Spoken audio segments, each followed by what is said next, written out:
Pee addiction.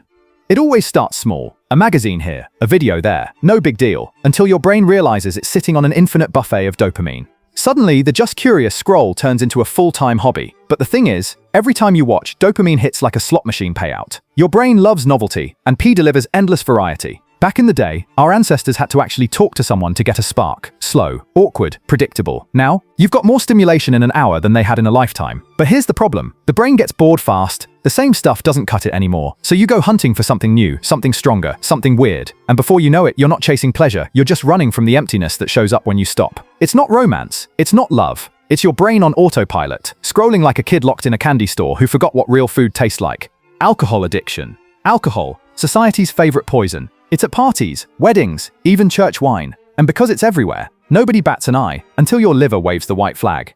Here's how it works. At first, one drink hits nice. 2 drinks feel better. But your brain builds tolerance faster than you can say cheers. Soon you're knocking back bottles just to feel normal. But quitting can be more dangerous than drinking. Stop suddenly, and your body throws a tantrum. Shaking, sweating, panic, even seizures. Doctors call it delirium tremens. I call it your brain screaming. Where's my booze? The cruel trick is alcohol pretends to be your best friend, loosens you up, calms you down, makes you fun. But over time, it quietly rewires your system. So you're not drinking for fun anymore. You're drinking just to stop feeling like trash. Gambling addiction. No matter what the internet tells you, 99% of gamblers don't quit because they won big. They quit because they're broke. See, gambling works on the brain the same way drugs do. Every spin of a slot machine, every flip of a card, your reward system lights up with dopamine. The rush doesn't even come from winning. It comes from maybe winning. That anticipation is the hook. Even the near miss, when the reels almost line up, tricks your brain into feeling like victory is just one more try away. And so you sit there pulling the lever, chasing that high. At first, small bets feel exciting, but over time, your brain gets used to the thrill. Now you need higher stakes, bigger risks, more danger, just to feel the same rush. What started as dropping $100 on blackjack can spiral into betting your car, your house, and your sanity. And the cruel joke, even losing feels good to a gambler's brain, because the rush of risk itself is the addiction. You're not playing to win, you're playing to keep the high alive. Religion addiction. For most people, religion is comfort food for the soul. Nice, warm, fills you up. But for some, it turns into an all-you-can-eat buffet where they just can't stop.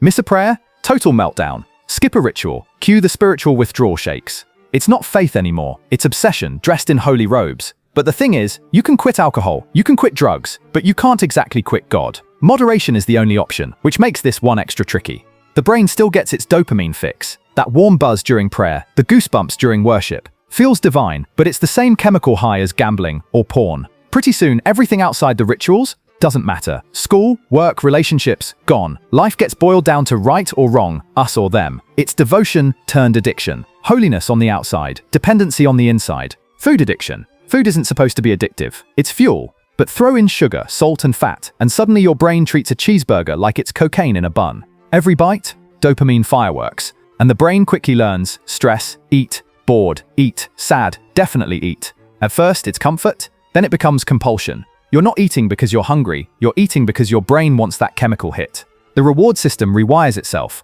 and now food outranks work, sleep, even relationships. The fridge becomes a dealer. Try to stop, and withdrawal kicks in. Irritability, anxiety, fatigue, insane cravings. Just like drugs, but with sprinkles on top.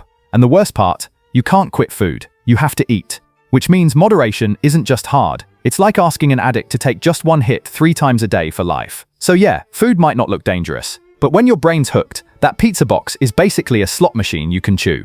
Plastic surgery addiction. Most people get one procedure and call it a day. But for some, the mirror becomes an enemy you can never defeat. One nose job turns into 2. Then a facelift. Then lip fillers, cheek implants, jawline tweaks. Each surgery promises, this time, you'll finally feel good about yourself. Spoiler, you won't.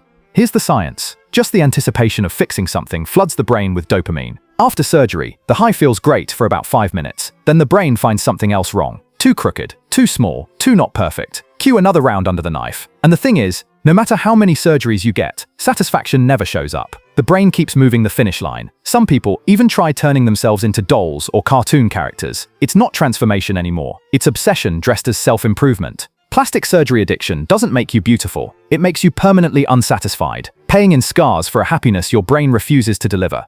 Relationship addiction. Love is supposed to feel good, but for some, it turns into a full-blown dependency. We're not talking about romance. We're talking about codependency. where your entire identity gets swallowed by another person. At first, it feels amazing. The attention, the validation, the we against the world vibe. But then the brain hooks onto it.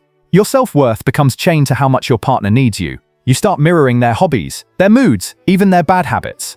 It's not love anymore. It's becoming their clone just to feel secure. Here's the cruel part. You're not addicted to the person. You're addicted to the scraps of appreciation they give you. That tiny hit of dopamine when they text back, when they say thank you, when they need you. And without it, withdrawal, anxiety, panic, emptiness. Suddenly you'll do anything, even stay in toxic, lopsided relationships, just to get your fix. Relationship addiction doesn't feel like falling in love. It feels like falling into quicksand and calling it romance while you sink.